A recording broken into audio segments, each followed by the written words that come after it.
Құрметті көрермендер, сіздермен болған мен Ангел.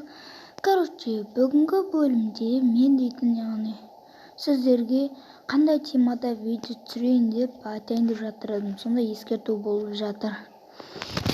Енді мен дейтін екі темада видео түсіре аламын. Яғни Майнкрафттан ролплей немесе летсплей бірінші тема, екінші Melon Playground'тан ролплей немесе обзор. Міне осындай екі тема жасай аламын. Қайсын жасасам болады достар, комментарияға жазып кетіңдер, қандай темада мен видео түсірейін. Енді менің ойымша көбіңізге Майнкрафт сұрауларыңыз мүмкін, бірақ менің подписчиктермен Melon Playground ұнауы мүмкін. Себебі мен осы каналымды ашқаннан бері каналыма тек Melon Playground түсіремін. Енді қандай темада видео түсірейін достар, соны айтып кетіңдер. Сіздермен болған Ангел, сау болыңдар.